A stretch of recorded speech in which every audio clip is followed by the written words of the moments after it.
Hi Libra! Welcome sa ating Tagalog Reading Channel. Ako ay si Abby at isa akong intuitive reader. Gagawin natin ang inyong monthly reading sa buwan ng March 2024, Collective Libra.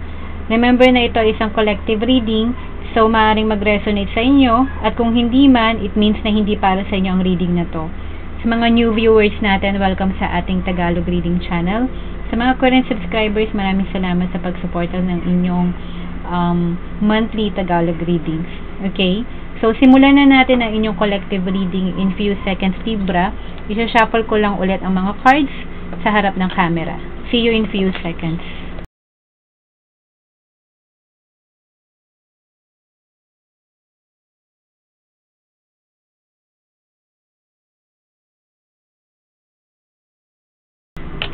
Hi again, Libra. So, simulan na natin ang inyong general life reading sa buwan ng March 2024. Okay, kukuha tayo ng 7 baraha. Alright? Ito ang Oracle card, the Goddess Power Oracle card deck, and may guidebook to, no? By Colette Baron Reid. Alright. So, sa unang baraha, Libra, no? Position 1, meron tayong water, Mama Rocha. Okay? Position number 2, meron tayong si Lilith, Independence. Mga goddess to, guys, na maaaring mag-signify ng guidance para sa buwan ng March para sa iyo, Libra. Position 3, Libra, meron kang Mama Kilia, the Moon. Okay?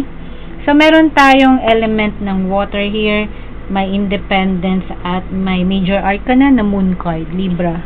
Okay? Sa position 4, meron tayong si Sophia, Divine Wisdom. Okay. Position number 5, nandyan si Green Kara for salvation. Okay.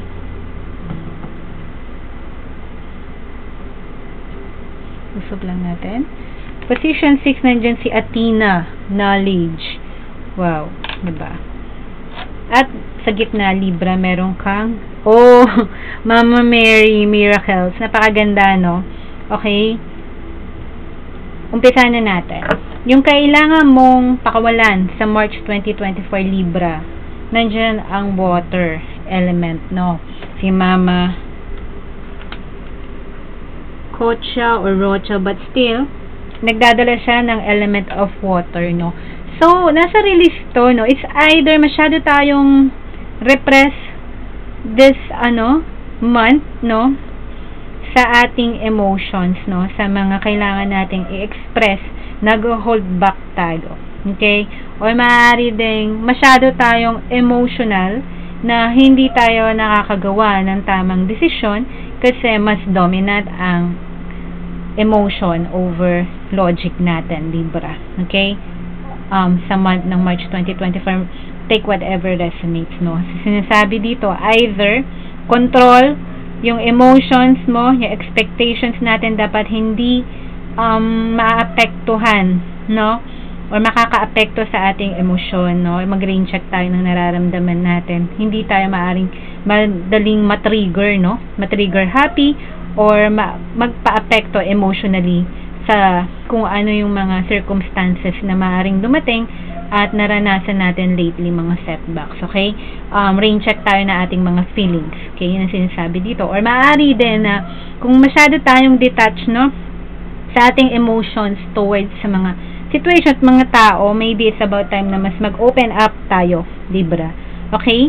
Now, sa position 2, may independence ka. Yun ang sinasabi na kailangan mong ipagpatuloy. Libra energy, meron tayo kasing sometimes energy na sociable and at the same time, may kakayahan tayong mag-detach. Okay?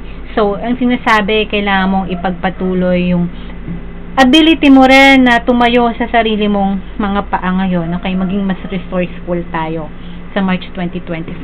Ang reading na to, maaaring mag-resonate from today's month all the way to 3 to 6 months. Okay, March, April, May, June, July, August. Okay, take whatever resonates, no? Ang sinasabi dito, may mga bagay na kaya mo rin naman mag-isa. So, yun yung mga bagay na kailangan mong i-sustain or continuity. No, kung may mga area sa buhay mo na hindi mo naman kailangan dumepend sa ibang tao or sa kaya mong i-execute, no? Like yung mga dreams and aspirations and goals mo, may mga situations dyan, iilan na maaaring ikaw lang naman din ang makakapag-execute, no, sarili mo. Hindi mo kailangan ng influence. Actually, maaaring inspired ka on your own. Pwedeng ganun. Like, gusto, motivate ka, self-motivated ka, no? May ganun kang energy. Yun yung kailangan natin daw ipagpatuloy for March. Continuity and sustain mo yon. Okay? Sa position 3, ito yung mga manifestation. Interesting, no? May the moon card kasi Mama Kayla. So, right now, yung mga manifestations na sinusubukan natin sa buhay, no?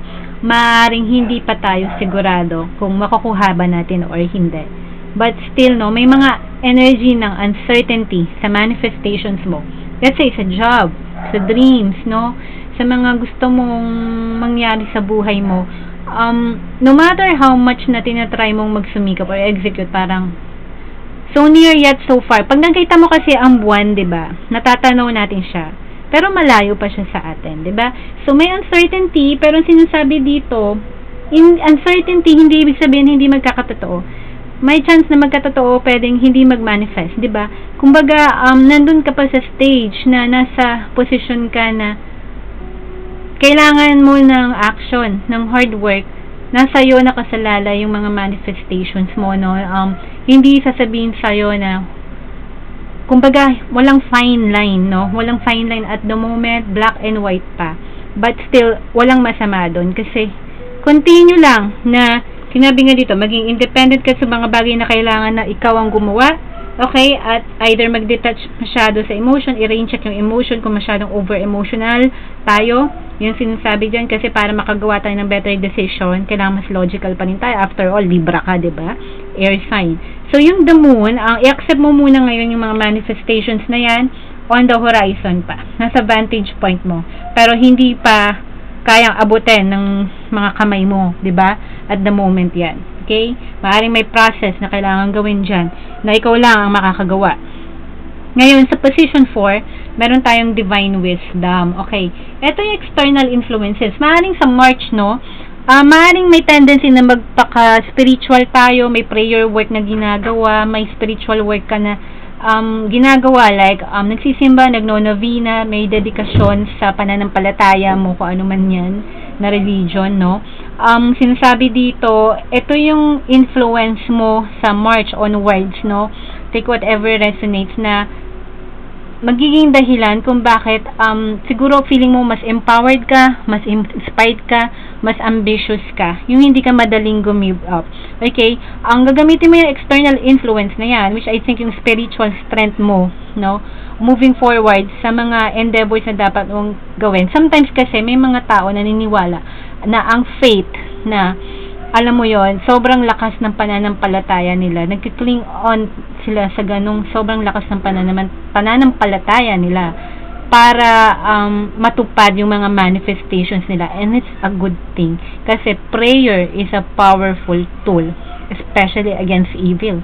No? Pwedeng makrush. You know, ang power ng rosary, for example, no? Ang daming graces na dala niyan. So, yun yung external influences mo. Maaring mas dedicated ka sa mga spiritual work mo. Okay? For the current month onwards. Nice. Maganda yon, Libra. Ngayon, sa position 5, meron tayong salvation. So, don't you worry, no? Ito yung kailangan mo ibigay sa sarili mo, kailangan mo ibigay sa ibang tao. Most likely kasi kailangan mo ibigay sa sarili mo is salvation. So, ang sinasabi dito, no? Kung ginawa mo yung part mo, no? Yung inner work, yung progress, inner development para sa sarili mo, God will do the rest. Yun yung sinasabi. Salvation is coming for you, Libra. Kung nasa sitwasyon ka ngayon na may crossroad, may confusion, may uncertainty, huwag ka mag-alala kasi mareredeem mo yung sarili mo, makaka-comeback ka, no? Sa mga financial setbacks mo, sa mga challenges and obstacles na dumating sa'yo in the last few months, last few years, don't worry kasi may salvation na darating. It has something to do dun sa external influences, maaaring tong divine wisdom, no? Yung faith, no? Yung spiritual work na ginagawa mo rin sa sarili mo, yung mga inner development and progress na ginagawa mo. Okay? And I think, no, yung independence mo rin, that helps para mas makasing loob mo, mas tumapang yung kalooban mo. Okay?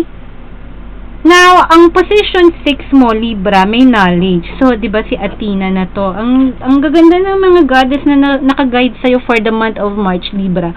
So, si Athena, sa Greek mythology, we know, she represents knowledge, di ba? So, and sometimes beauty. Di ba? Si Aphrodite is beauty, but Athena is knowledge. So, mamimili ka, beauty over knowledge or what? The same. May iba-ibang strength ang mga goddess na to. Pero si Athena, sinasabi dito at position number 6, yung new beginnings mo, magre-rely sa mga kaalaman mo. Okay, kung may tinatapos ka, inaaral ka ngayon, yung new beginnings mo doon manggagaling. Kung nag-a-upskill ka, Libra, nag-a-upskill tayo ng mga bagong technical skills mo, experiences, na nag-a-add up yun sa profile mo, career for example, or sa business mo, may inaaral kang feasibility study. Maaaring doon magmula yung new beginnings mo, Libra. Okay, knowledge is power. Knowledge is para sa new beginnings mo. Yan ang tatandaan mo ngayon, moving forward. March onwards. Okay, Libra? Now, interesting, lumabas ang Blessed Virgin Mary sa center. Pakita lang natin, napakaganda ng ating Blessed Virgin Mary. At the center, Libra, ito yung mga lessons na dapat mong matutunan. O hindi mo pa natututunan na maniwala tayo na may himala, na may divine guidance at blessings and grace. Kakasabi ko lang, you cannot make it up, no? For some reason, sinabi ko may divine wisdom has something to do sa spiritual work mo. Baka mas religious ka ngayon, mas dedicated ka magdasal sa ating ina, sa nobina, sa ating Panginoon, kahit anong religious system mo. Okay? Doesn't matter, but sinasabi dito na expect miracles coming your way. Kasi nandyan nga yung salvation, no? You cannot make this up. But, sinasabi dito, kailangan ng inner work sa'yo. Kailangan mo ng knowledge. Kailangan mag-acquire ka ng knowledge, Libra. Kailangan mag-acquire ka pa rin ng sense of independence. Okay? Huwag mong hahayaan na masyado tayong dependent sa ibang tao kasi ikaw, kaya mo i-empower yung sarili mo. And at the same time, you do the work, God will do the rest. Sinabi nga dito na miracles is coming on your way, Libra. Okay? Ito ang reading mo for March 2024 onwards, Libra. So, sana nag-resonate tong general life reading para sa'yo. And gagawa tayo ng separate reading on the next video para sa inyong love reading sa buwan ng March 2024. Take care, Libra. God bless. Mahal ko kayo. And I'll see you on the next love reading nyo for this month. Bye!